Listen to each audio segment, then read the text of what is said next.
सबैजनालाई स्वागत छ आजको भिडियोमा। आजको भिडियोमा चाहिँ हामी आईसीटीमा कुन टाइम फ्रेम कम्बाइन गर्ने, कुन कम्बाइन गरेर हामीले एउटा स्ट्र्याटेजी बनाउने भनेर सिक्नेछौँ। र यस भिडियोमा म तपाईहरुको लागि कम्बिनेसन देखाउँछु तपाईहरुलाई म टाइम फ्रेम कम्बिनेसन, जसमध्ये चाहिँ एउटा चाहिँ स्विङ ट्रेडिङ गर्नको लागि, दुईटा चाहिँ डे ट्रेडिङ र एउटा चाहिँ स्क्याल्पिङ गर्नको लागि तपाईहरुले युज गर्न सक्नुहुन्छ। त्यो जान्नु भन्दा अगाडि तपाईले के चाहिँ जान्नु भने यो एउटा सेटअप हुन्छ हैन।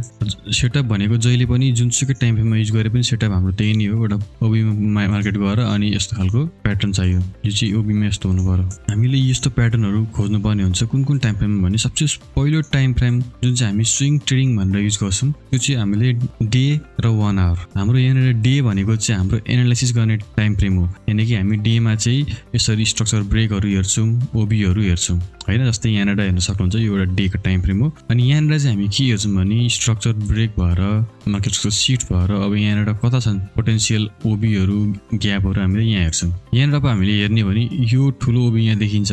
यहाँसम्म आइसकेपछि के गर्नुपर्छ भने हामीले हाम्रो इन्ट्री टाइम फ्रेम चाहिँ यो स्ट्र्याटेजी यो टाइम फ्रेममा चाहिँ के छ भने यो स्विङ ट्रेडिङमा चाहिँ यो भनेको हामीले एनालाइसिस गर्ने टाइम हो, डेली टाइम फ्रेम। हामीले इन्ट्री गर्न चाहिँ 1 आवरमा छिर्नुपर्छ। अब हामीले यहाँ सबै हेरेर फिबोनाची ड्र गरेर 50% भन्दा मुनिको ओबीलाई हामीले सिलेक्ट गर्यौं। अब मार्क गरिसकेपछि अब हाम्रो इन्ट्री टाइम फ्रेम भनेको 1 आवर हो। हामी 1 आवरमा जान्छौँ। 1 आवरमा गएपछि हामीले के देख्छौँ भने मार्केट के गरेछ नि यहाँसम्म आएको छ हो। यहाँसम्म आयो। यहाँसम्म आएर के हुँदैछ भने यहाँ अब हामीले के हेर्नु भने अहिलेको प्याटर्न के छ हाम्रो त्यो हेर्नु पर्यो। अब यहाँ हेर्नुपर्छ मजाले। हाम्रो जस्तै हामी मार्क गर्ने जस्तै यो यहाँबाट लिक्विडिटी अन गर्यो, कति स्ट्रक्चर ब्रेक गर्यो, यो अन गर्नुभन्दा अगाडि यो भयो, यो तोडेको छ छैन। अब फेरि यहाँ हेरौँ। अब यो गर्नुभन्दा अगाडि यसको लिक्विडिटी हन्ट यहाँबाट गर्यो, हन्ट गर्नुभन्दा अगाडिको हाई यो।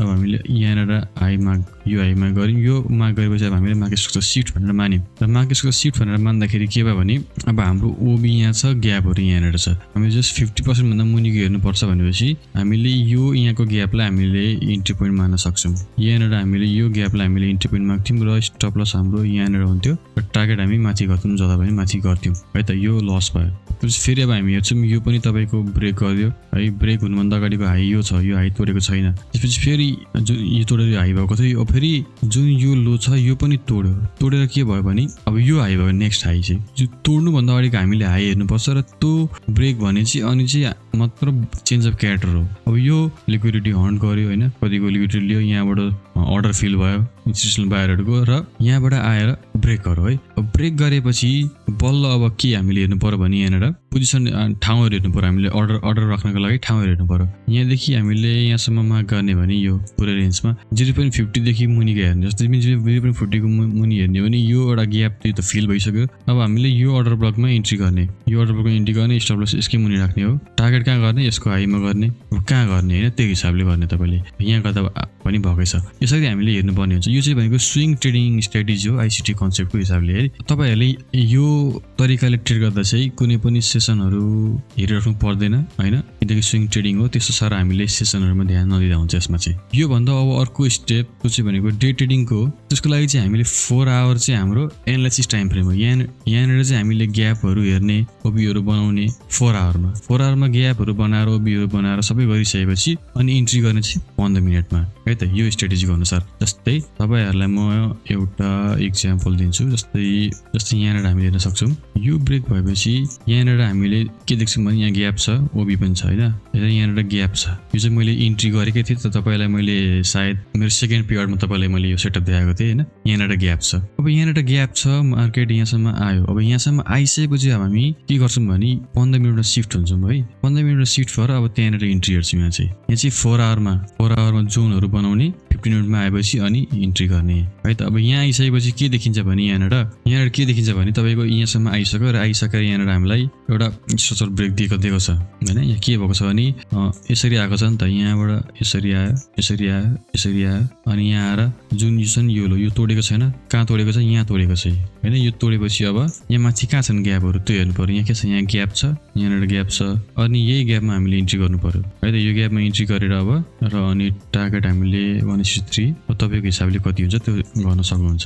4 आवरमा यसरी गर्ने हो। तपाईँलाई म 4 आवरको अर्को पनि एउटा देखाउँछु। तपाईँले यहाँ अर्को पनि हेर्न सक्नुहुन्छ। सेटअप यहाँ के छ भने यो ब्रेक गरेपछि ओबी हामीले यो मा गर्न सक्छौँ 4 आवरमा हो र ओबी यो भएपछि अब हामीले जस्तै यहाँ ट्याप इन भएपछि 15 मिनेटमा शिफ्ट हुनुपर्छ। जस्तै यहाँनिर जुन 30 मा 15 मिनेटमा शिफ्ट हुने, त्यसपछि 30 जुन भनेर पहिले त टाइम फ्रेममा जाउँ र यहाँनिर ट्याप इन भएको छ। ट्याप इन भयो, यो तोड्यो, के छ त यहाँनिर हाम्रो इन्ट्री कहाँ गर्नुपर्छ हामीले, यो ब्रेक भयो हैन, यो ब्रेक गरेपछि स्ट्रक्चर शिफ्ट भयो, मार्केट स्ट्रक्चर शिफ्ट भयो। अब यो ओबीसम्म हामीले वेट गर्नुपर्छ तर मार्केटिङसम्म आएन हैन। फेरि अब हामीले अर्को दिन पनि हेर्ने, फेरि यही जोनमा आउँछ कि भनेर हैन, यो जोनमा फेरि आयो तर अब फेरि यो जोनमा आइसक्यो हैन। अब आइसकेपछि के हुन्छ भने तपाईहरुले यहाँ फेरि के देख्नुहुन्छ भने यहाँनिर स्टप लस हन्ट गर्यो, यहाँनिर स्टप लस हन्ट गर्यो, यहाँबाट आएर फेरि माथि गएर मार्केट स्ट्रक्चर शिफ्ट हुनुभन्दा अगाडि यहाँ एउटा ग्याप छ, एउटा ओबी पनि छ। अब तपाईहरुले ग्यापमा इन्ट्री गर्नुहुन्छ कि ओबीमा इन्ट्री गर्नुहुन्छ तपाईहरुको भेक्टर्स अनुसार गर्न सक्नुहुन्छ।